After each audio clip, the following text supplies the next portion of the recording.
Hello, my name is Graeme Reid, UN independent expert on protection against violence and discrimination based on sexual orientation and gender identity. It is my pleasure to offer a foreword to this special section of Amicus Curiae, curated by the Queer Judgments Project. As the contributions to this special issue demonstrate, to queer the law is to resist the gravitational pull of the familiar. It is to foreground a perspective from the margins, a vantage point from which legal reasoning can be seen afresh.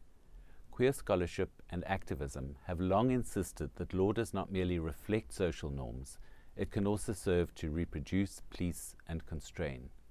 To take up a queer perspective, then, is to question not only what law includes, but also what and who it excludes, not only the advances it promises, but the limits it reproduces.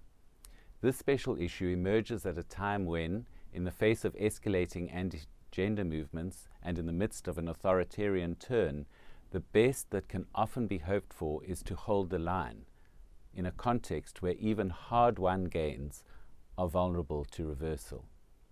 Against this defensive backdrop, the contributions gathered here provide something different, something refreshing, even audacious. They embrace dissent. They offer alternative imaginaries that unsettle the complacency of legal recognition, rewrite judicial reasoning, and imagine jurisprudence that is disruptive, porous, and attuned to difference. The essays traverse multiple legal landscapes.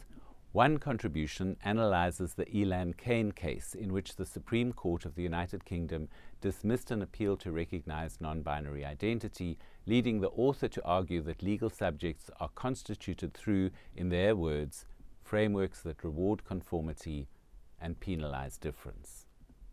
Another revisits the Supreme Court of India's 2023 decision denying legal recognition of same-sex marriages, offering an alternative reasoning in the form of an imaginary dissenting opinion. Here the authors not only affirm access to marriage for same-sex couples, but also propose delinking legal benefits from marital status through a nomination-based approach that allows for the recognition of kinship ties and bonds of affection beyond marriage. A further essay considers how asylum seekers might receive substantive protection on grounds of gender identity, drawing on case law from the European Court of Human Rights.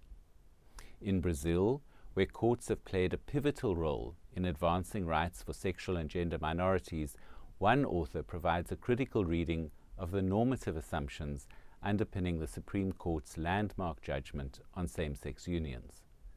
Another contribution examines the efficacy of the Yoga Carta principles as an authoritative interpretation of existing international human rights law as it relates to sexual orientation and gender identity. While further essays address the impact of culture wars at the local council level in Australia, as well as the often overlooked intersection of sexual rights and disability through a case study of criminal courts in Taiwan. The contributions also venture into more experimental terrains, queering law and engagement with the law through poetry, music, body mapping, and theatre, even a song responding to a 2025 Supreme Court of the United Kingdom interpretation of the Equality Act. Across these interventions runs a common thread, a tacit refusal to be content with assimilation, an insistence on revealing techniques of containment, and the proposition of modes of reasoning that allow for, as one author asserts, ambiguity, contradiction, and multiplicity. Queer here is not a category, but a vantage point. It is a perspective that insists on remaining unsettled, resisting containment within the logics of recognition or respectability. It is dissent as method.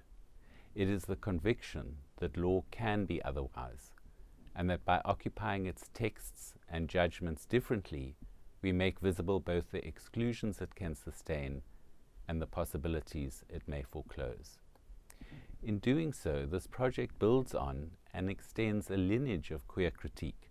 It insists on rewriting the script, not only claiming a seat at the table, but questioning the seating arrangements and the table itself. At a moment when hostile political rhetoric and restrictive laws seek to close down spaces of imagination, these contributions open them up again. They remind us that queer thought, when applied to law, is not only critique, but also creation. It offers not just resistance, but new ways of living, judging, and caring in common.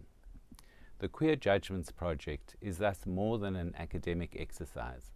It is a political and ethical undertaking that insists on seeing law not as finished text, but as ongoing performance, one that can be rewritten, revoiced, and reimagined. By refusing to take legal reasoning at face value, and by insisting that judgments can speak otherwise, the contributors remind us of the value of queer dissent. And it is in this spirit of disruption, dissent, and hopeful imagination that I commend this special section of Amicus Curiae. Thank you.